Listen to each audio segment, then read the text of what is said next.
커다란 창문을 열고 는 그냥 영화를 보네. 창밖의 영화. 2주 만에 돌아온 창밖의 영화. 여러분, 저 기다리셨죠? 기다리셨다고 믿을게요. 안녕하세요. 저는 배우 주예린입니다. 안녕하세요. 싱어송라이터 여름애입니다. 안녕하세요. 영화감독 서은선입니다. 기다리신 거 맞겠죠? 방송 쉰지 모르는 분들도 아니에요. 아실 거예요. 네. 잘 지내셨나요? 네. 네. 잘 지내셨나요? 저희도 진짜 오랜만에 만나요. 네. 그러니까요. 그동안 2주 만에. 6개월 넘게 거의 일주일에 한 번씩 보다가 일주일에 2번 볼 때도 있어요. 그러니까 이번에 꽤 오랜만에 만났습니다. 네. 어떻게 지내셨어요? 저도 일하고 일하면서 지냈어요. 앞머리가 많이 자라신 것 같아요. 그러게요. 그쵸? 또 머리 해야 되는데. 저도 앞머리 엄청 늘었어요. 단발 듣네 이제 슈커트에서. 네. 오, 그새 머리들이 그러네요. 전 계속 또 금방 기르고 자라고요? 있는데 뿌염할 때 또 됐어요. 항상 머리 길이로 시간을 느끼는. 그러게요. 예리님은 어떻게 보내셨어요? 저도 엄청 좀 정신없이 보냈던 것 같아요. 되게 사람들도 많이 만났고요. 못 만났던 친구들. 그리고 영화도 많이 봤고요. 알바도 했고요. 네. 프로필도 돌렸고요. 그랬네요. 되게 알차게 보내셨네요. 문화생활과 일과 함께. 네. 저는 일 때문에 부산 출장 갔다 왔고 네. 많이 바빠가지고 과부하가 약간 걸려 있는데 근데 오늘은 이제 일이라고 생각 안 하고 휴식이라고 생각하고 네. 나왔습니다. 네. 즐겨주세요. 마음껏 즐기다 가려고요. 일이라고 생각하고 나와가지고 지금 좀 떨려요. 오랜만이라. 근데 약간 네. 떨려요, 저도. 네. 오. 방송하는 느낌 나요. 옛날에는 아무 생각이 없이 맞아. 떠든다. 게다가 네. 오늘 영화가 네. 좀 조금 이따 소개할게요. 그쵸. 네, 좀 핫한 특별하다 영화죠. 보니까 그렇죠. 네. 네. 그렇네요. 자, 영화 소개하기 전에 또 저희가 메일 국어를 했고요. 그래도 착한 분이 계세요. 네, 너무 감사한 분이 또 메일을 보내주셔서 사연 소개를 해보도록 하겠습니다. 네. 박은경. 저희는 알고 있죠. 네, 제사의 멤버죠. 제인은동님. 네. 영국에서 최초로 시작되어 안녕하세요. 창밖의 영화 청취자입니다. 행운의 편지라도 보내야 할 것 같아서 메일을 보냅니다. 웨딩편을 듣고 있으니 분위기가 어색해서 뭐지? 하고 의아해했는데 결혼이라니. 여름애님 정말 축하드려요. 감사합니다. 친한 친구에게서 결혼한다고 들은 것처럼 설레고 허전하고 이상한 기분이에요. 진짜 친구 같은 마음이네요. 그러네요. 여름애님의 깊어가는 인생에 꽃길이 가득하길 바랍니다. 이번 편에서 창밖의 큐를 듣다 보니 떠오르는 영화가 있어서 신청을 해볼까 합니다. 어바웃 타임인데요. 이미 인생 영화로 많은 사람들에게 알려진 영화입니다. 이 영화의 결혼식이 제가 생각하는 가장 예쁜 결혼식이에요. 창밖의 영화에서 다뤄주시면 따뜻한 시간이 될 것 같아요. 여름애님 결혼 축하드리는 마음으로 영화 신청하고 가는 행운의 편지였습니다. 그런 이맘 총총. PS. 전문적으로 배운 적이 없어서 엉성하지만 축하하는 마음을 담고 싶었어요. 결혼 축드려요. 하트. 그리고 선물을 보내주셨는데요. 네. 진짜 너무 예쁜 그림을 그려서 보내주셨는데 저희가 보고 좀 놀랐어요. 저도 놀래고 왜냐하면 저의 언약식과 너무 비슷한 그 분위기의 그림을 그래서 보내주셨어요. 이 부케를 들고 있는 꽃을 들고 있는 여성의 그 옆 라인이 여름애님과 너무 닮아 있어요. 그래서 이제 지인들한테 자랑을 했더니 사진을 보고 그린 줄 아시더라고요. 전혀 아니잖아요. 그냥 오셨던 거 아닐까요? 산수유 나무 아래 그날 음식이 생각보다 빨리 줄어들었는데 입 하나가 더 있었던 건 아니지. 거기 왜 그 방들도 되게 많았잖아요. 아, 그 방.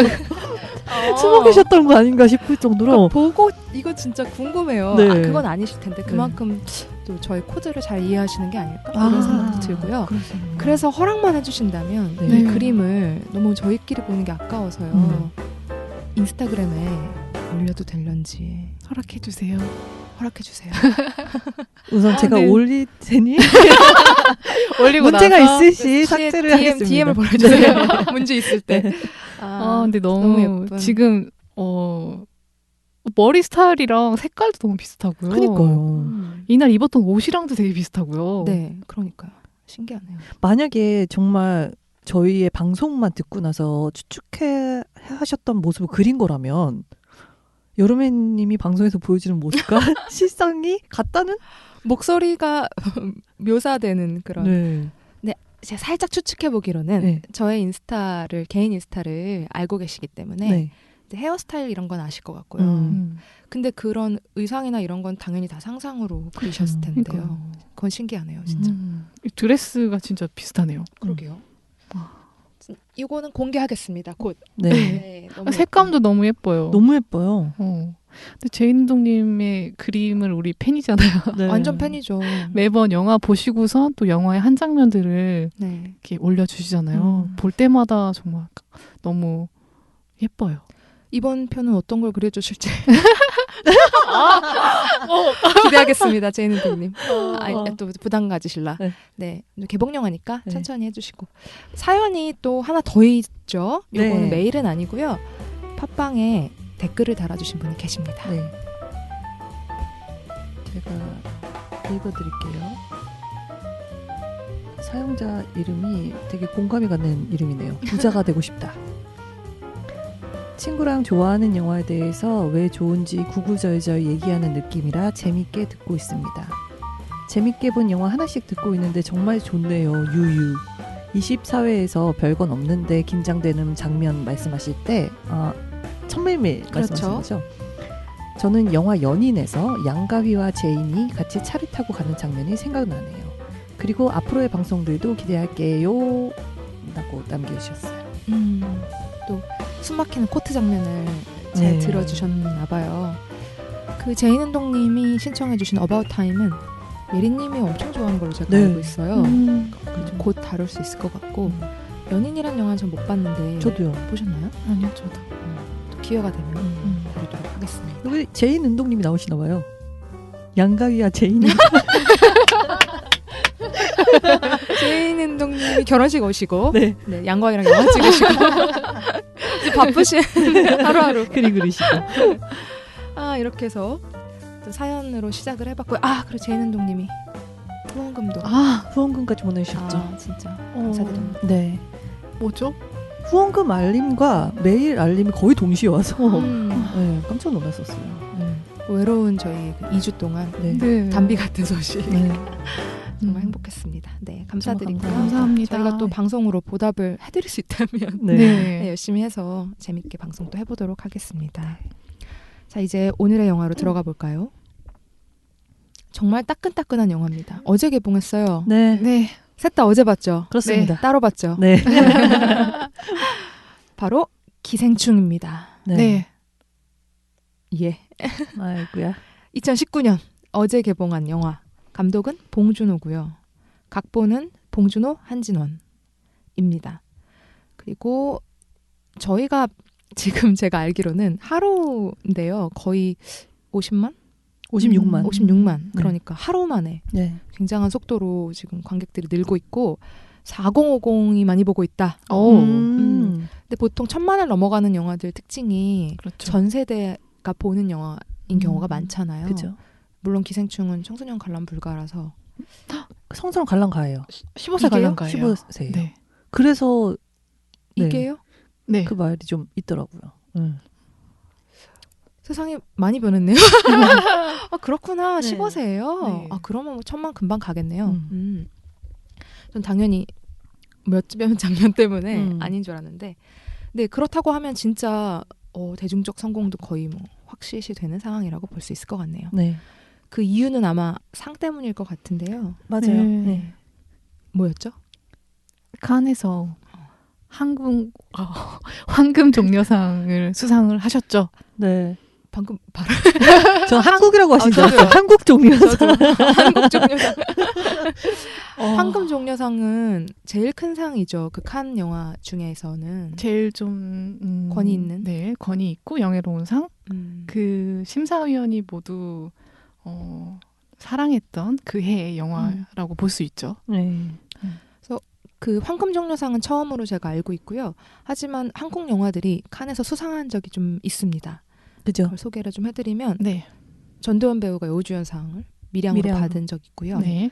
그리고 감독상을 시로 받은 이창동 각본상. 감독, 각본상인가요? 네. 각본상을 이창동 감독님의 시가 받은 적이 있고 네.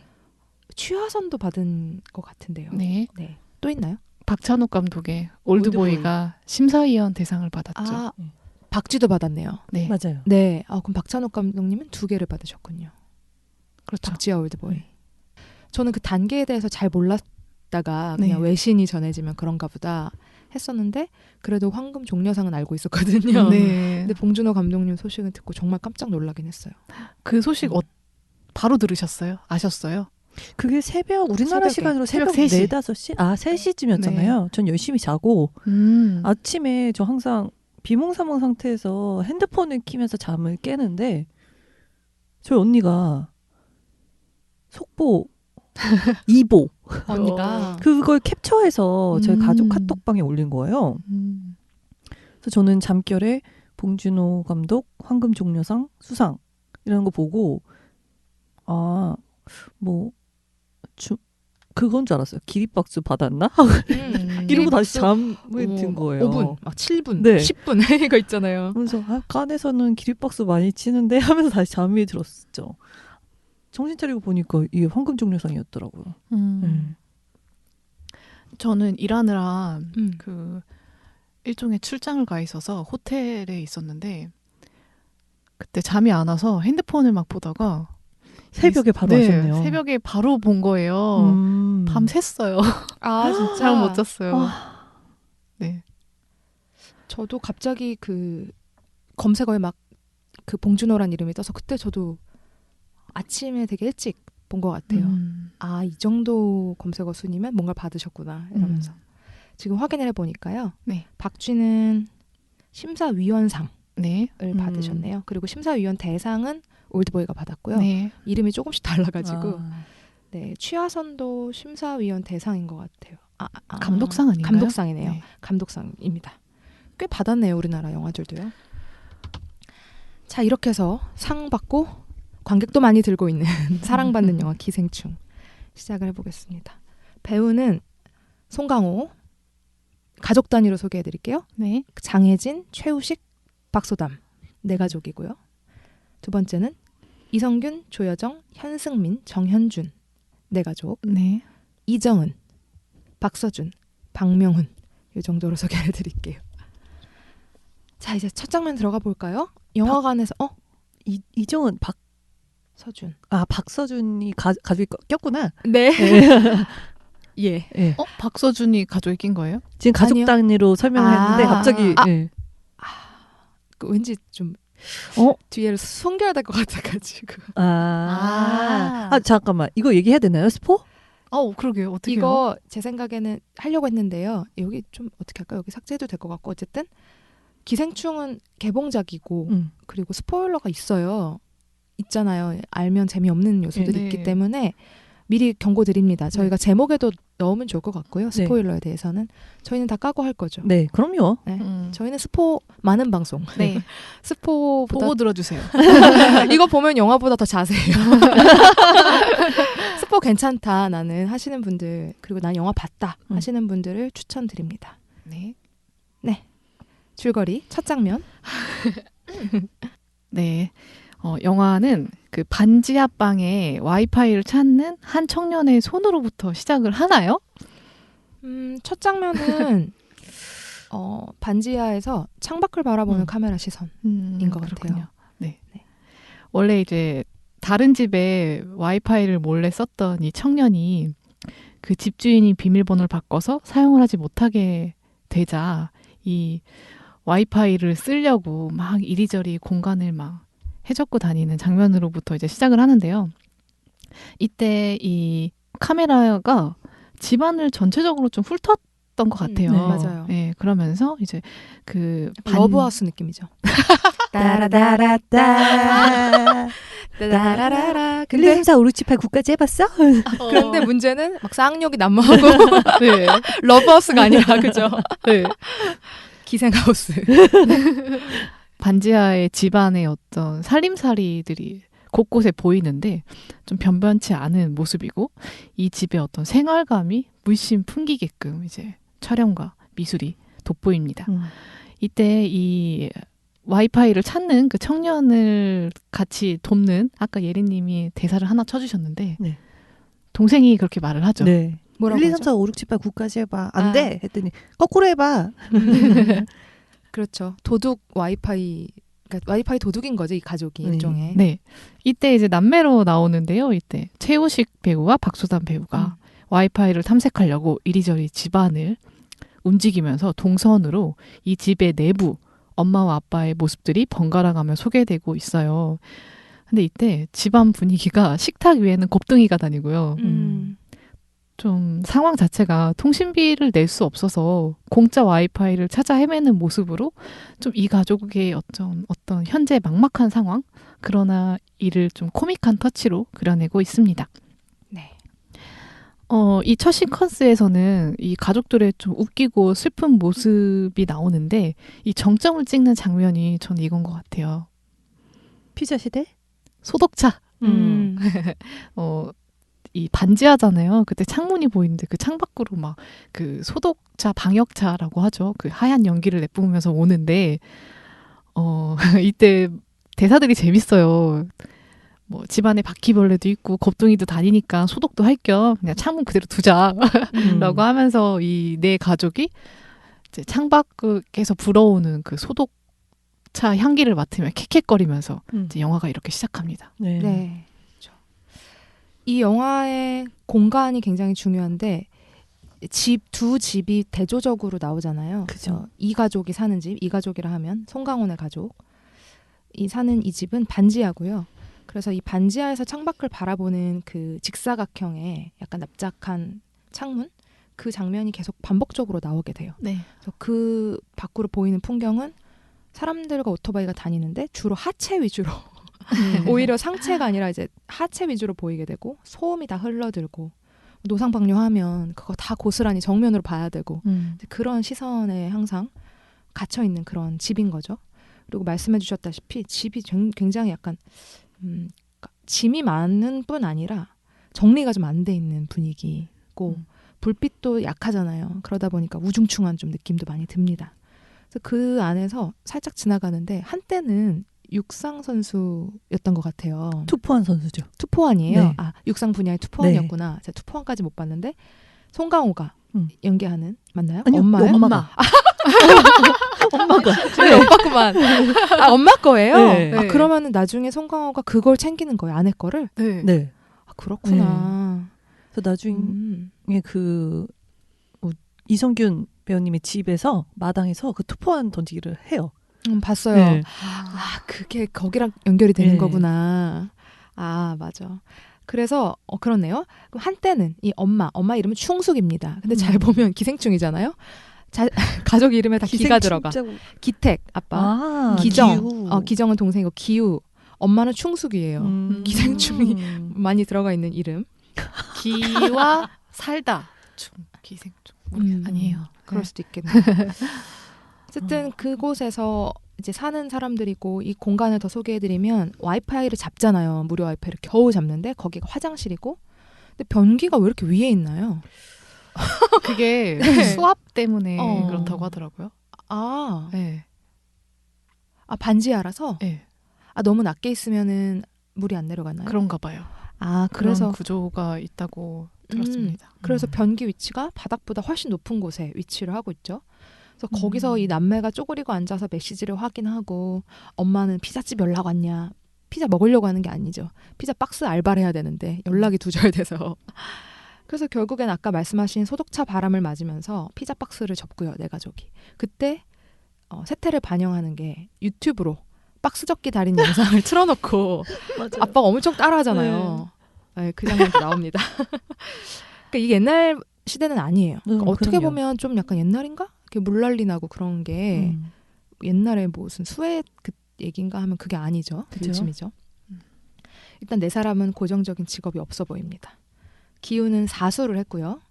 군대도 갔다 왔기 때문에 나이는 20대 중반쯤 된 것 같아요. 여동생 기영도 그냥 집에 있습니다.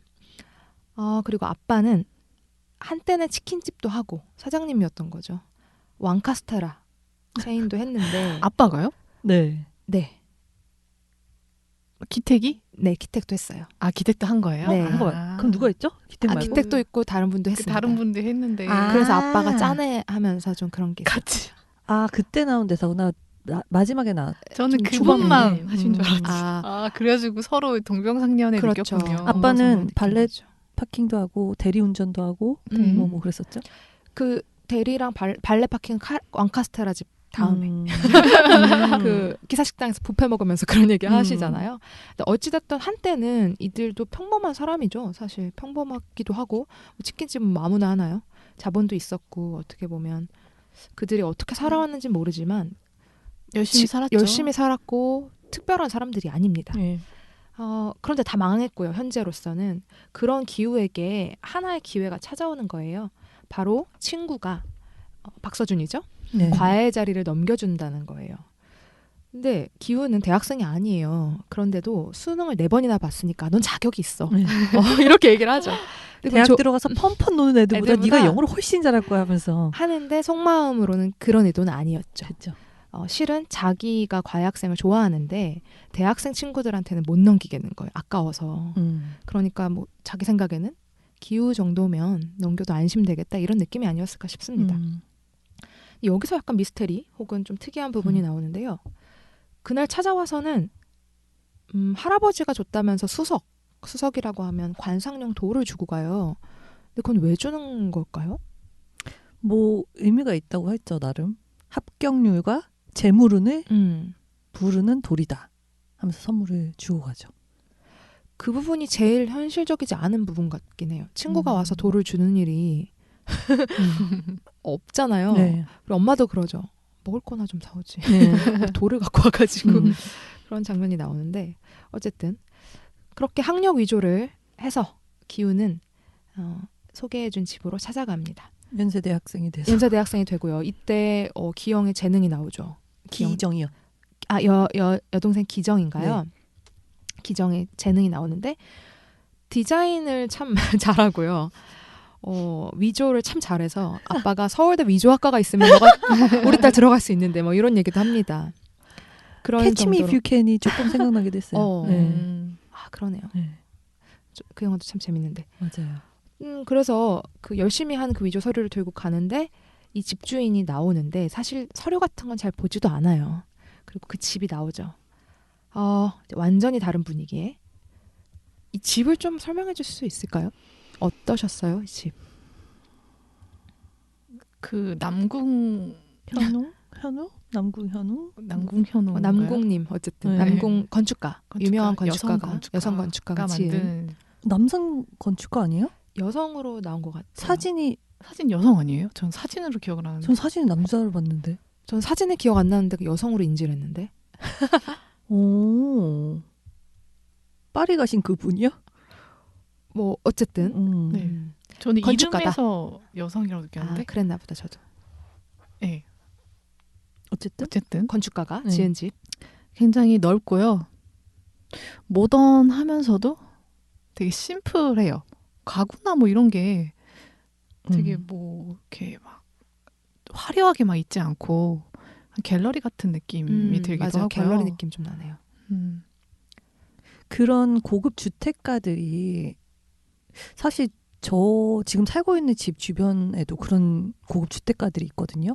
근데 그 외관상으로 봐도 뭔가 굉장히 달라 보이긴 하는데 그 안에 들어갈 수 있는 확률은 되게 적잖아요. 그러니까 아는 사람들이 거기에 살아서 초대받아서 들어갈 수 있는 확률은 적기 때문에 저도 항상 저 담 너머에 어떤 내부를 가진 집이 있을까 궁금한 게 있었는데 그 약간 영화적으로 제가 간접적으로 체험을 한 것 같았거든요. 저도 기우가 처음에 혹은 기정이 혹은 이 모든 가족이 처음에 그 집에 들어갔을 때 받은 놀라움, 위압감 같은 걸 같이 느낀 것 같아요. 그 정도로 굉장한 최상류층이 사는 그런 멋있는 집이 아닐까라는 생각이 들어요. 이런 느낌은 들어요. 막 무슨 뭐 앤티크풍의 그런 고급스러운 그런 압도적인 그런 묵직한 그런 게 아니라 일단 서울 안에서 그런 마당이 사실 그렇게 넓지도 않잖아요. 예를 들어 뭐 미국이나 이런 중산층이 기본적으로 다 뜰이 있는데 이제 한국이라는 사정 때문에 그게 너무 특이하게 다가온 것 같아요. 한국은 아무리 부자긴 해도 아파트 살면 그냥 마당은 없는 건데 네. 이 집에는 다 통유리인데요. 앞에 푸른 잔디마당이 넓게 펼쳐져 있고 거기가 바로 하늘과 연결돼서 굉장히 사생활이 보장되는 네. 그러니까 조금 너무 신기한 구조인 거예요. 어떻게 서울에 이런 데가 있지? 이런 네. 느낌이. 그래서 한마디로 뭐 아름답고 비싼 집인데요. 세트라고 하죠. 여기도. 네, 다 세트라고 하더라고요. 뭐 거기 마당이야 모르겠지만 내부는 다 세트로 지었다고 하더라고요. 어쨌든 그 집에는 기훈애처럼 4식구가 살고 있습니다. 먼저 엄마인 연교는 조여정 배우가 연기라고요. 남편 박 사장은 찾아보니까 글로벌 IT 기업의 사장님. 네. 이름도 없어요. 박 사장. 이선균 배우. 고등학생 딸 다혜는 현승민 배우 7살. 다송이는 정현준 배우가 연기합니다. 그리고 이 집에는 강아지 3마리와 집사 이정은 배우님도 있습니다. 그러니까 같은 네 가족이긴 하는데 사는 모습이 굉장히 대조적이고요. 그래서 그런지 초기 제목이 기생충이 아니라 데칼코마니? 그렇게도 생각을 하셨대요. 감독님이. 이제 소개를 좀 더 해드리면 이 젊고 아름다운 연교는 걱정이 참 많은 엄마인데요. 첫 수업 내가 참관 좀 하고 싶다고 하면서 들어오는 거죠. 근데 그때 학력도 없고 좀 어떻게 보면은 상황이 안 좋은 기우는 의외의 모습을 보이며 두 모녀의 마음을 사로잡습니다. 그리고 정서적으로 약간은 불안해 보이고 하지만 엄마인 연교는 미술 천재다라고 믿고 있는 막내 다송이 걔를 보면서 슬쩍 저 아이도 좀 교육을 받으면 어떨까요? 이렇게 흘리는 거죠. 네. 내가 잘 아는 제시카라는 미술 교사가 있는데 네. 그 친구가 진짜 바쁘긴 한데 훌륭하다 이러면서. 근데 진짜 그림 잘 그리지 않아요? 아이요. 네. 아이가 그렸다면. 네. 근데 과감해요, 진짜. 과감하게. 그 보통 아이들은 작게 그리니까. 하정우 배우님 그림이랑 비슷해요. 그러네요. 네. 그러네요. 네. 하정우 배우가 그린 거 아니에요? 친해서. 그러면 소름. 원주민 재밌다. 아프리카 원주민이 맞아요. 그린 약간 토속. 거죠. 네. 그랬더니 자화상이에요. 그러잖아요. 원숭이 그린 거죠? 원숭이. 맞아요. 그렇게 제시카를 소개해줬는데 제시카가 누구겠어요? 동생인 거죠. 네. 그렇게 연균에 들어온 남매는 그 집의 운전기사 내보내고 아빠를 드리고요.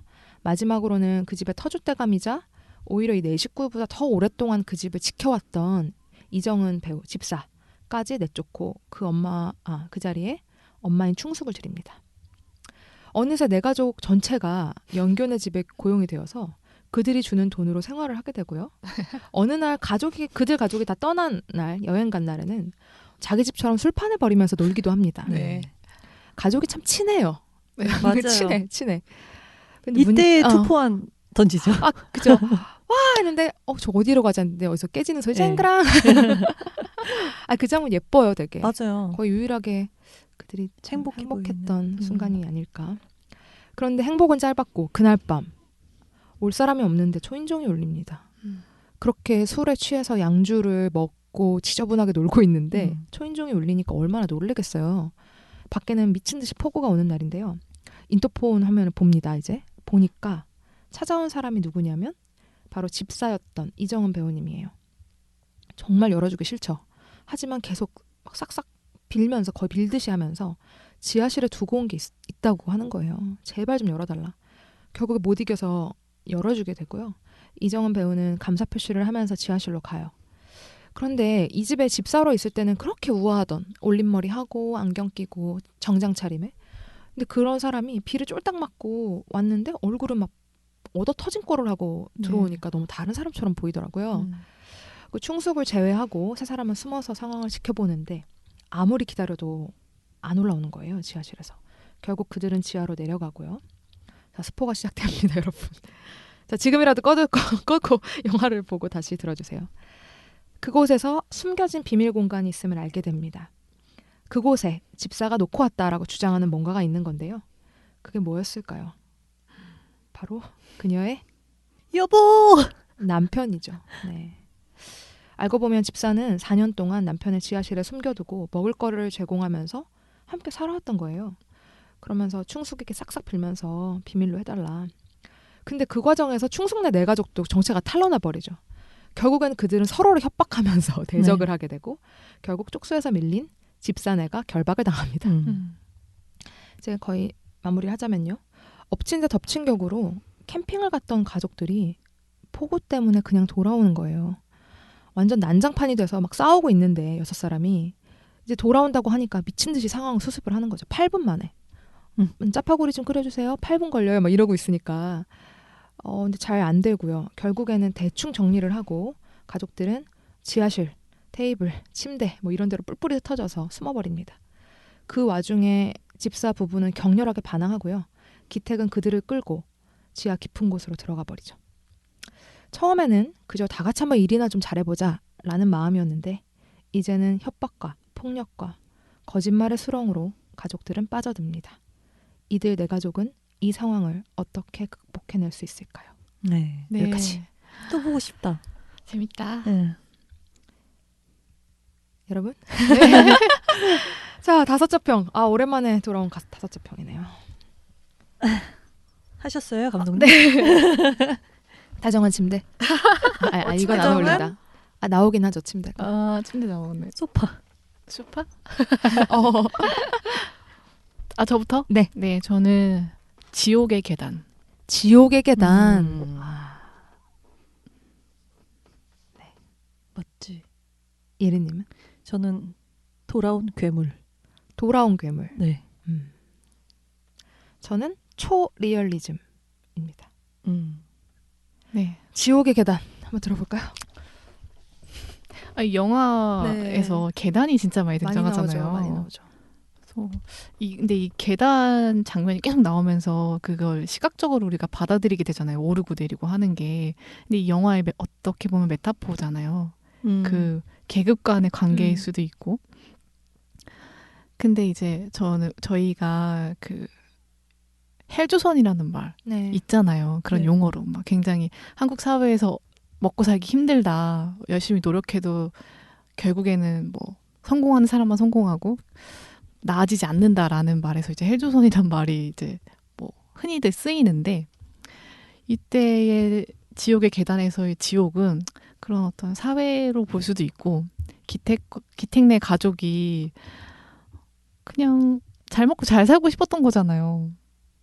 근데 계속 그 지옥의 수렁으로 빠져들게 되는 것에 대해서 비유를 해서 저도 지옥의 계단이라고 했고요. 이 계단이라는 게 있으면요, 그 벽이 생겨서 뒤에 누군가가 이제 숨을 수도 있고, 혹은 그 계단이 생기면은 공간이 남잖아요. 거기에 또 누군가가 숨어 있을 수도 있잖아요. 네. 그런 지점들도 좀 재밌었던 것 같아요. 지하실이라던가. 계단 밑에 사는 가장 유명한 인물 해리포터. 해리포터가 맞아. 1권에서 거기 살잖아요. 네. 계단에 남는 공간. 거기가 해리네 방이거든요. 아, 그렇구나. 고모네 집이었나? 뭐 그렇죠. 엄마의 이모. 네. 엄마의 언니. 맞다. 그러네요. 계단은 공간을 만드네요. 잉여 공간. 잘 사용할 수 있는 것 같은데. 그렇죠. 근데 이제 문제는 해리가 참 고통을 당하죠. 계단을 오르락 내리락 할 때마다 먼지가 떨어지고. 사실 사람이 살기 힘든 공간이잖아요. 그렇죠. 기택의 화장실도 복층이잖아요. 계단으로 한 칸 올라가야 되는. 맞아요. 설정들이 계속 심어져 있더라고요. 계단이란 설정이. 많이 신경 쓴 것 같아요. 그런 상징이나. 그 집에 갈 때도 계단을 올라가가지고 집으로 들어가잖아요. 네. 그렇죠. 실제로 지대도 되게 반지하일 뿐 아니라 위치 자체가 지대가 아주 낮은 곳에 집이 있어서 나중에 물 피해도 더 많이 받는 네. 그냥 엄청 계단을 많이 내려가서 집으로 가더라고요. 그 가족 전체가 도망칠 때. 맞아요. 아, 그러네. 아까 전에 여름애님이 초반에 얘기한 것처럼 그 기택내 가족이 시선을 하늘 쪽으로 올려다보는 창문이 사람들의 발밑이잖아요. 그런 부분들도 되게 메타포를 많이 가지고 가는 영화인 것 같아요. 네. 그런 식으로. 감독님의 의도를 많이 담은 5자평이었습니다. 네. 예린님은 돌아온 괴물입니다. 네. 돌아온 외다리라고 하세요. 외다리? 옛날 B급 영화 아니에요? B급 만화 아니야? 그런 게 있다고요? 돌아온 외다리. 돌아온 탕화도 있죠. 네, 뭐 그런 약간 느낌이 드네. 돌아온 메달이? 처음 들어. 네. 조춘. 추억의 이름이다. 70년대 한국 영화, 액션 영화예요. 갑자기 그 얘기. 돌아온이라는. 돌아온 외다리. 근데 어떻게 보면 그런 액션 장르의 영화와 느낌이 비슷할 것 같기도 해요. 제가 말하는 괴물은 두 가지 의미가 있는 것 같은데 우선 봉준호 감독님의 전작 괴물이랑 비슷하다고 생각을 했어요. 전 봉 감독이 진짜 좋아하거든요. 친구들이 저한테 봉타쿠라고 그래요. 그래서 감독님 영화를 보러 갈 때 저만의 의식이 있거든요. 개봉 첫날. 잠깐만요. 네. 봉을 가져가나요? 이렇게 그 있잖아요. 아이돌 콘서트 가서 흔드는 것처럼. 괜찮네. 그거 못 생각했다. 예, 죄송합니다. 네. 다른 거죠? 네, 그런 거 아니고요. 개봉 첫날 조조로 혼자 가서 영화를 보고요. 무조건 영화관에서는 2번 이상 보는 걸로 예의를 표한다. 라는 그런 정말 훌륭한 의식이 편이네요. 있어요. 네. 그 정도로 제가 좋아해서 전작들도 단편 영화 지리멸렬까지 제가 챙겨봤을 정도인데 그 감독님 영화를 저는 살인의 추억과 마더를 약간 한 카테고리로 나눌 수 있을 것 같고 괴물 혹은 설국열차, 옥자 이런 것도 이제 조금 더 장르적이고 조금 더 대중적이고 그런 면에서 이렇게 두 카테고리로 분류를 할 수 있을 것 같아요. 네. 그런데 이번 기생충은 장르적이고 대중적인 면이란 적이라는 면에서 괴물이랑 비슷하면서도 네. 가족 단위의 집단 쿠데타를 그렸다라는 의미에서 괴물이랑 또 비슷하다고 생각을 했거든요.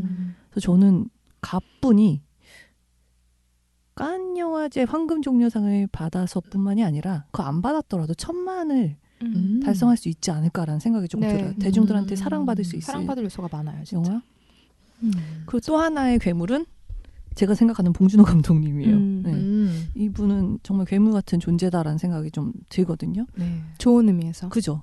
덩치도 괴물 같은. 그렇게 크신가요? 네. 크세요. 그런데 그렇구나. 네. 봉테일이라고 하잖아요. 네. 이분의 약간 저는 능력이 조금 되게 어마무시한 것 같아요.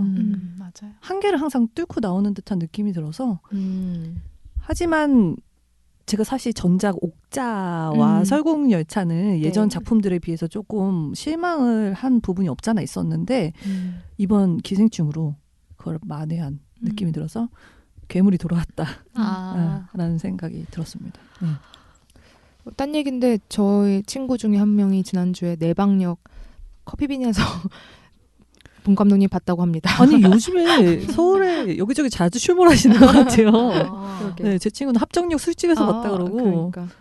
저는 몇 년 전에 신사동 가로수길에서 봤는데 정말 가로수길 왜 거기 메인 도로 있잖아요. 네.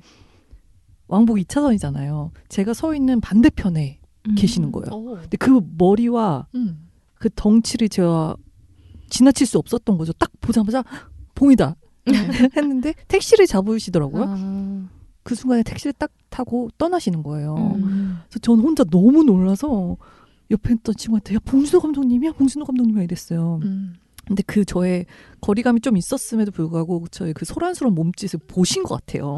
택시 타기 직전에. 그 택시 타시고 제 옆을 지나가시는데 핸드폰을 꺼내서 이게 얼굴을 이렇게 보시더라고요. 자신의 이제 얼굴을 이렇게 확인하면서 네, 머리를 셀카 찍는 건 아니었죠. 그랬을 수도 있고요. 만지는 모습이 참 인상 깊었습니다. 네. 그렇구나. 돌아온 괴물. 네. 최근에 합정역 등지에서 여가를 즐기고 계신다는. 저는 초리얼리즘이고요. 초가 두 가지 정도 뜻이 있잖아요. 예를 들어 뭔가를 초월할 때 쓰잖아요. 초현실주의 이런 거 할 때는 현실주의를 넘어선다라는 뜻이고 또 어쨌든 어떤 거는 막 초대박, 막 초대형 이럴 때는 그게 너무 거대하거나 너무 압도적일 때 쓴단 말이에요. 네. 저는 그런 두 가지 의미로 다 쓴 것 같아요. 먼저 초리얼리즘의 첫 번째 초는 이게 리얼리즘을 넘어선 뭔가 기묘한 매력이 있다. 리얼리즘적이지만 부분. 근데 또 한 가지는 너무 리얼하다. 이건. 네. 네. 오히려 어떤 현상을 그대로 보여줄 때보다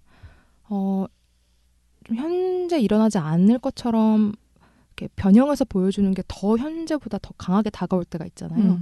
저는 그런 면에서 이 기생충이 너무 무서웠어요. 네. 이게 너무 현실적이면서 우리가 보고 싶어하지 않는 모습 그런 거를 다 낱낱이 드러낸다는 면에서 저는 본 감독님의 예전에 그 모든 영화들을 합쳐서도 이 영화의 시선이 제일 날카로웠다. 그리고 조금 저한테는 제일 이렇게 좀 생생했다. 그런 느낌이었어요. 이전 작품들은 제가 공감을 많이 막 하거나 그렇다기보다는 감탄을 좀 하고 재밌게 봤던 영화들이 더 많아요. 네. 근데 이번 거는 좀 나에 대해서 조금 생각해 볼 수 있는 그런 영화였던 것 같아요. 기생충이. 그래서 초리얼리즘이라고 했습니다. 네. 자, 이제 영화 연출과 연기로 넘어가 볼게요. 어떠셨어요? 저는 네. 이제 이 영화가 굉장히 현실적인 여름애님 말처럼 현실적인 감상을 주고 있지만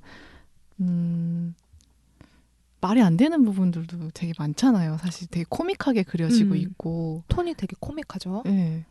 그리고 되게 분위기를 뭐랄까 어느 경지에 오르면은 시나리오를 쓸 때 메타포를 가지고 쓴다고 하더라고요. 그러니까 말이 안 되는 이야기인데 은유적으로 풀어놓으면은 그게 다 말이 된다고 하는 거예요. 좀 정리가 안 됐다. 이따 얘기할게요. 예를 들어주실 수 있어요? 예를 들면은 좀 끝에 얘기인데 네. 사실 너무 엔딩에 가까운 얘기라서 지금 우리 얘기하면 네. 그러니까 저는 그 마지막에 그 생일 파티에서 난장판이 돼서 기택이 이성균을 칼로 찌르잖아요. 네. 근데 그리고 나서 죽고 나서 박수선 배우도 죽고 이성균 배우도 죽잖아요. 네. 근데 이때 사람들이 느끼는 두 사람의 또 같은 죽음이지만 기정의 죽음에 좀 더 이입을 하고. 근데 박 사장 죽은 거예요? 네, 죽었어요. 살해라고 했어요. 그 아저씨를 죽인 사례가 아니라 집주인을 죽였다는 기사가 나나요? 그렇지 않았어요? 저는 사실 저는 창밖에 그렇게 큐로 들었나요? 가져왔거든요. 박 사장이 죽었을까? 하는 걸? 그런가? 명백하게 죽었다고 나온 거는 2명이죠. 일단 유골함이 나왔기 때문에 박소담 하고 그다음에 그 아저씨 그리고 이정은 배우. 아, 그러네. 3명. 네. 저는 맞아, 이성균 배우. 이성균 배우 집주인이 살해된 사건이라고 들었던 것 같아요. 그래가지고 저도 사실 그 생각했네. 부분은 잘 기억이 안 나서. 저도요. 그러니까 사실 그 이성균 조여정 가족들이 잘못한 거 하나도 없잖아요. 그죠. 뭐 죽을 만큼 잘못한 게 없죠. 죽을 만큼도 아니고 잘못한 게 없어요. 사실은 해를 끼친 거는 그 내 가족이잖아요. 속이고 몰래 들어가서 하는 거잖아요. 근데 그때 송강호 배우가 이성균을 찔렀을 때 이게 사실 말이 안 되는 상황이잖아요. 근데 이게 이입이 되는 거예요. 그러니까 뭐랄까. 근데 이런 건 있는 것 같아요. 그러니까 지금 얘기한 부분 좀 디테일한 부분인 것 같고 그냥 크게 보면 설정이 빈부격차를 다뤄봐야지. 그러면 한 명은 가난한 집에 살고 한 명은 부잣집에 산다. 이거는 뭐 더 대단한 상상력이 있어서 하는 게 아니라 되게 평범하고 보편적인 상상이고요. 네.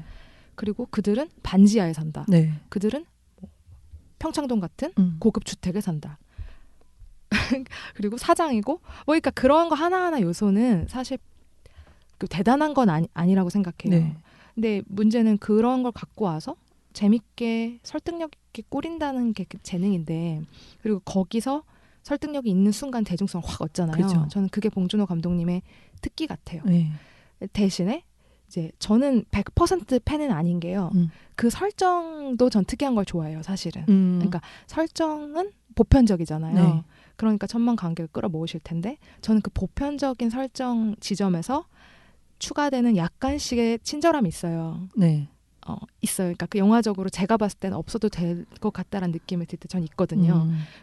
조금씩 더 친절하게 덧붙여지는 장면들이 제 생각엔 대중을 끌어모을 것 같고 저 같은 이제 관객한테는 약간은 당연히 훌륭하다는 거 알지만 100%로 좋아하지 못하는 거죠. 저는 이번 기생충도 그렇긴 했거든요. 너무 잘 만들었고 너무 훌륭하고 다 좋은데 다 지나고 나보면 저한테 이제 어떤 아이의 생각 전환을 줄 만큼의 메시지는 아닌 거죠. 그러니까 아는 메시지. 네. 그걸 너무 훌륭하게 만들었다. 네. 이게 놀라운 거지. 네. 뭐 생각 전환을 이끌어내는 그런 주제의식을 던져주거나 그런 건 아닌 거죠. 그런 면에서 어떻게 보면은 뭐 스토리로 끌어가는 게 아니라 설정이나 은유로 끌어간다는 게 그런 부분에서 이해가 가요. 설정 자체가 탄탄하면 거기다 뭘 갖다 붙여도 아무리 기이한 것들, 예를 들어 수석, 뭐 이상한 거 많잖아요. 그걸 갖다 붙여 다 설득력이 있게 빨아들여 버리는 거죠. 설정이 탄탄하니까. 네.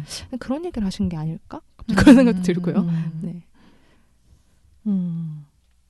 봉준호 감독님 영화의 특징이 그런 이질적인 것들의 충돌이라고 볼 수 있을 것 같은데 전혀 접점이 없는 사람들끼리 관계를 갖는다거나 그런 사건이 벌어지는 경우가 많은 것 같아요.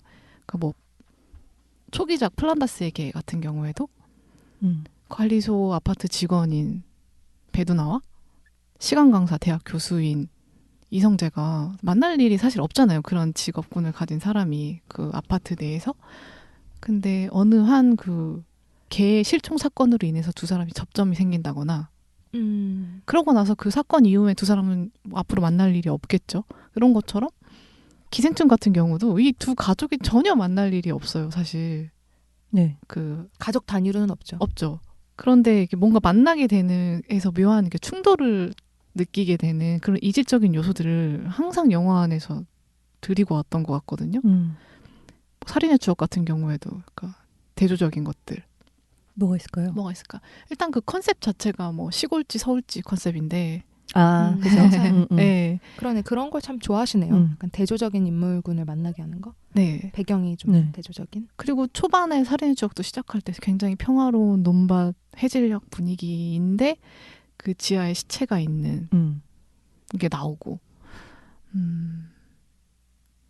괴물 같은 경우에도 되게 우리가 일상적으로 느끼는 그런 한강의 여유로운 모습에서 그 괴물이 15분 만에 등장하거든요. 네. 그때 기억나시죠? 명장면. 어떤 여자가 손톱에 때를 빼고 있는데 그때 괴물이 습격하잖아요. 그때 달리는 사람 중에 라미남 배우도 있었다고. 그거는 들었어요. 그거. 어떤 배우죠? 그 초반에 그래서 한강에서 그 난리가 나고 사람들이 도망가다가 컨테이너 박스 같은 데로 숨어요. 근데 라미란 배우가 거기 따라 들어가려고 하는데 사람들이 문을 잠그는 거예요. 그래서 못 들어가고 막 소리를 지르거든요. 그때가 라미란 배우였고 근데 괴물은 그 컨테이너 박스 안으로 들어가서 거기 있는 사람들이 다 죽이죠. 제가 느끼는 봉준호 감독님의 공통점은 예린님은 혹시 있으세요? 봉 감독님의 전체 그 작품관을 좀 공통적으로 묶을 수 있는 특징이 많이 있다. 있어요. 많이 있는데 우선 제가 왜 봉 감독님을 이렇게 좋아하느냐의 이유를 먼저 얘기를 할 수 있을 것 같은데 사회적으로 소외받는 사람들에 대한 이야기를 많이 하는 거예요. 그래서 저는 이 사람들에 대한 따뜻한 시선이 느껴져서 되게 좋은 거거든요. 그리고 이 사람들이 얼마나 소외받는지를 단적으로 보여줘야 되기 때문에 그 반대 계층에 있는 사람들도 등장을 할 수밖에 없는 것 같아요. 근데 이게 뭐 이 사람들의 이야기를 다루는 태도에서 나온 건지 아니면 장르적으로 혹은 구조적으로 이런 걸 좋아해서 그러는 건지 둘 다인지 뭐 그거는 잘 모르겠고 그리고 또 하나의 좋은 점은 혹은 공통점이라고 할 수 있는 건 봉준호 감독은 좀 사회적으로 책임감? 의무감? 자기가 조금 사회에 어떤 좋은 영향을 끼칠 수 있을까를 고민을 하고서는 작품을 만드는 것 같은 생각이 들어요. 그래서 이런 예술가적 태도를 제가 좀 존경하는 게 많이 있는 것 같아요. 그래서 조금 사회적 메시지가 많이 담겨 있다. 네, 그것도 공통점이 있을 것 같고. 이건 조금 다른 얘기인데 네. 말씀하신 그런 어떤 선한 영향력? 네네. 예, BTS처럼? 관련해서 그냥 그 영화 내적인 거 말고 저는 외적인 걸로 부연할 부분이 있다면 이 기생충 영화에서 우리가 그 좀 새롭게 보이는 인물들이 있어요. 충숙 같은 장혜진 배우나 그 지하실에 살던 그 집사의 남편인 박명훈 배우님 같은 경우에는 사실 상업 영화나 주류 어떤 그 드라마에서 이렇게 눈여겨 많이 보던 배우들이 아니거든요. 근데 독립 영화에서는 정말 꾸준히 영화를 만들어온 굉장히 베테랑 배우님들이세요. 근데 이 배우님들과 작업을 하시는데 저는 어떤 점이 좀 인상이 깊었냐면은 이 그분들이 출연한 독립 영화들이 개봉을 하면 이제 GV를 갔잖아요. 그때 모더레이터로 봉준호 감독님이 참석을 해주시더라고요, 항상.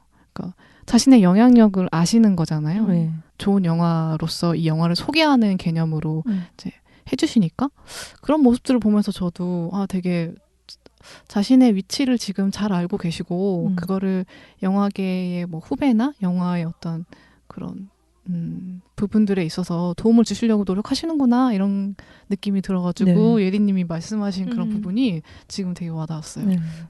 모습이 그 일관성이 있으시네요. 네. 그 작품에서 보여주는 메시지랑. 저도 그 비슷한 것 같아요. 사회적인 그 이야기, 사회적 문제를 어쨌든 영화 안에서 다루려고 하는 태도, 그게 공통점으로 계속 나오는 것 같고, 그게 제일 저한테 도식적으로 느껴졌던 거는 설국열차였고요. 머리칸 꼬리칸이라는 그러니까 도식적이 무슨 뜻이죠? 도식적이다. 그러니까 상상력보다는 그러니까 우리가 일반적으로 알고 있고 좀 뻔하다. 네. 그러니까 앞에 칸은 그렇고 꼬리칸이 있고 꼬리칸은 혁명을 일으키고 뭐 약간 그죠. 이런 식의 사실 기생충도 그런데 기생충보다 저는 설국열차가 좀 더 친절하고 더 제가 친절하다고 하는 건 좀 더 재미없다는 뜻이죠. 네, 좀 기이한 걸 좋아하다 보니 좀 마더 취향이라서요. 근데 기생충은 그 적절한 그 접점에서 굉장히 기이하면서도 리얼리즘적인 면을 같이 갖고 가다 보니까 되게 매력 있었고요. 그리고 보통 그런 걸 갖고 올 때 자기가 이해를 못하고 갖고 오는 사람들 많잖아요. 그러니까 한번 다뤄봐야지. 그러니까 그냥 뛰어드는 거죠. 불나방처럼. 근데 그래놓고 표피적으로 다루고 보통은 끝나기가 십상인데 봉 감독님은 어떻게 보면 남들이 다 아는 걸 갖고 올 때는 더 위험성이 큰데 네. 특히 개그 문제 이런 거 다룰 때 네. 그거를 어쨌든 어느 수준 이상까지 계속 해나가신다는 게 네. 대단한 용기다라고 네. 저는 보여지는 것 같아요. 네. 약간 봉 감독님 영화에서 영화적으로 반복되는 것들. 송강호 반복되죠? 페르소나. 페르소나죠. 그리고 지하 공간이 되게 많이 나와요. 그러네요. 네. 플란다스계의 경비실. 네. 괴물에서는 뭐 그거 하수구. 그다음에 이번에 나왔고 살인의 추억은 취조실. 그런 게 좀 있었고요. 그리고 저는 아까 초반에 줄거리 설명해주면서 박서준 배우가 그 말도 안 되는 돌멩이를 네. 가져다주는 그 부분에서 저 시작한 지 한 5분 정도 됐을 때나 네. 마더의 진구 배우가 생각나는 거예요. 비슷했다. 네. 비슷하다. 너무 약간 미스테리어스한 인물이잖아요. 네. 그리고 주인공을 약간 교란시키는 그런 역할을 하고 저는 네. 이것도 좀 반복이 되는 게 아닐까. 이 영화는 제가 보기에 장르적으로 변주가 되게 많았던 영화라고 생각을 하거든요. 기생충은. 그쵸. 초반에는 완전 무슨 코미디, 네. 블랙 코미디 혹은 블랙 코미디 코미디. 이렇게 가다가 나중에 되게 진지한 스릴러로 가다가 결국 저희한테는 되게 사회적인 드라마 뭐 이런 식으로 네. 남는 것 같아요. 그렇죠. 엔딩 부분에서는. 근데 그 완전 초반에 미스테리함 장르를 부여한 건 박서준 배우의 캐릭터가 아니었을까 싶어요. 그 돌멩이랑. 그러니까 그런 기이함이 이제 일상을 살짝살짝 비트는데 그런 요소들이 무리 되지 않고 되게 몰입을 시켜주는 요소로 저한테는 다가오거든요. 네. 그런 게 빠지면 그냥 리얼리즘 다큐잖아요. 그죠. 그냥 코미디, 그냥 블랙 코미디. 이제 이게 아니라 마치 그 지하 공간 들어갈 때도 비밀의 문이 열리고 무슨 일이 일어날지 모르는 그죠. 느낌이잖아요. 그리고 지하로 들어가는 그 입구의 색깔이나 그런 게 약간 판타지가 나와도 이상하지 않을 분위기로 연출이 된단 말이에요. 네. 그 문을 여는 방식도 그래요. 네. 손으로 여는 게 아니라 무슨 벽에 달라붙어서 자기가 그 다리를 벽에 받쳐야만 문을 열 수 있는 네. 구조. 너무 이상하잖아요. 근데 그런 요소들? 그런 미적 감각 같은 게 이제 봉 감독님을 또 매력에 헤어나올 수 없게 하는 부분이 아닐까. 봉준호 감독님은 영화를 만들면은 그 예전 인터뷰라서 뭐 자신의 영화가 비디오 가게에 뭐 장르별로 구분돼 있잖아요. 딱 자신의 비디오 테이프이 어디에 둘지 모르는 영화로 만들고 싶다라고 하더라고요. 아, 이거 코미디? 아, 근데 스릴러? 드라마인가? 이렇게 구분할 수 없는 그런 복합적인 장르적인 영화를 만들고 싶다고 말씀하셨던 것 같아요. 그때 타란티노 감독이었나요? 네. 봉준호 감독은 90년대에 스티븐 스필버그 같다라는 얘기도 하셨는데 어떤 의미에서 그런지도 알 것 같아요. 스티븐 스필버그는 황금 종려상을 타지 않았죠. 아 뛰어넘었네. 칸은 확실히 사회적 이슈를 다루는 영화를 좋아하는 네. 것 같아요. 네. 또 하나. 네. 아, 또 하나는 아니고 그 공통점. 여성 체육인이 나와요. 오, 양궁. 그러네. 네. 투포한. 네. 요거 궁금하네. 있었을 수도 있겠다. 삶에서. 체육하는 여자. 보통 자기가 보고 느낀 걸 또 담아내기도 하니까. 그죠. 누나가 가족 중에 누가? 교수님이신데. 투포한 교수님? 네. 그 살충차. 또 나와. 많이 나오네요. 네. 그러니까 벌레? 그러니까 인간을 벌레 취급하고 서로가 서로를 벌레 취급하고 벌레의 자리로 가고 네. 그런 메타포도 많이 쓰시니까 네. 살충차도 같이 세트로 네. 나오는 것 같아요. 그리고 노란색이 좀 의미가 있게 나오는 것 같기도 해요. 주테일인가요? 이제 디테일하게 보셨네요. 주절이라서. 아까 전에 그 민혁 박서준 배우가 미스테리한 인물이라고 했잖아요. 그 폭우가 내리고 이제 홍수 대란이 일어났을 때 네. 이제 세 가족이 집으로 이렇게 내려가면서 기우가 잠깐만 나 이럴 때 민혁이는 어떻게 생각했을까 생각해봤어 하니까 너무 슬펐어요. 기정이가 민혁이 오빠한테 이런 일이 안 생기지라고 하잖아요. 그 대사가 되게 꽂히더라고요. 그때 기우가 얼굴이 진짜 약간 죽은 사람처럼 맞아요. 얼굴빛이 너무 안 좋은 네. 거예요. 그때부터 모든 그 가족이 완전 얼굴빛이 너무 안 안 좋아지죠. 그쵸? 그러면서 걔는 어떻게 생각했을까 하는데 그때 그 건강해 보이던 사람이 확 그 병든 사람처럼 얼굴빛이 안 좋아지더라고요. 또 기억이 나요. 근데 진짜 재밌게 등장하잖아요. 이 박서준 배우도. 네. 저는 약간 이게 저한테 스포였어요. 박서준이 이 영화에 나와가면서 몰랐기 때문에. 그러니까요. 네. 캐스팅 되게 좋았던 것 같아요. 정말. 네. 캐스팅 좋습니다. 연기 얘기해볼까요? 네. 아 연기가 진짜 봉준호 배우님은 잘생긴 배우를 좋아하지 않는다. 안 쓰세요? 원빈이 나왔지만 잘생겼잖아. 동네 우리. 이쁜 바보로 잘생기게 안 찍는다. 전혀 잘생기게 안 찍었죠. 마더 보면은. 근데 잘생겼잖아. 근데 우리가 그런 이미지를 알고 지워지지 있으니까. 않아요. 아, 저는 하지만 그게 아직도 잘생김. 기억나요. 풀샷이 나오는데 기록지가. 비율이. 네. 일단 이 연예인 캐스팅 돼야 되는데 왜 저러고 있지 약간. 네, 이 송강호 배우님 보면 되게 진짜 뭔가 당연히 우리가 아우라가 느껴지고 굉장히 연기를 잘한다는 힘이 느껴지는 큰 배우지만 굉장히 소시민 역할을 많이 하시고 잘 어울리시잖아요. 맞아요. 그런 얘기를 하더라고요. 서로 좋은 영향인데 봉준호 감독은 자신의 어떤 그런 좀 기이하고 비현실적인 이야기를 설득력 있게 만들어주는 거는 송강호의 얼굴이라고 하더라고요. 마찬가지로 송강호 배우님도 자신이 자유롭게 놀 수 있는 상황을 만들어주는 게 봉준호 감독의 영화라고 하더라고요. 진짜 좋은 파트너십인 것 맞아요. 같아요. 네. 송강호 배우님도 이상한 영화 많이 나오잖아요, 사실. 네, 네. 망한 영화도 많고. 그죠. 그러니까 항상 그렇게 빛나는 건 아닌데 봉 감독님 영화에서 송강호 배우는 진짜 저는 이 기생충이 최고였어요. 송강호 배우님의 연기 중에. 제가 좋아하는 스타일의 연기라서 그런가 봐요. 그러니까 소리 지르는 장면 하나 없이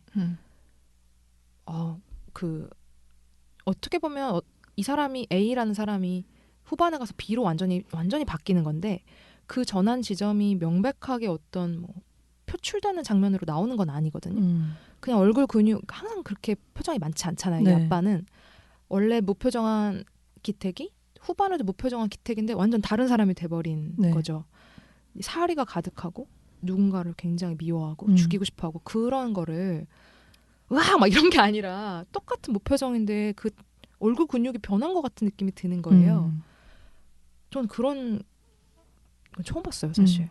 너무 신기한 연기였던 것 같아요. 제가 여태까지 봤던 다양한 배우들의 연기 중에 그런 또 연기는 처음 봤어요.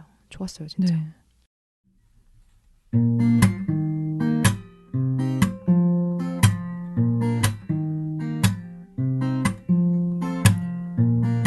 창밖의 영화는 2부로 이어집니다.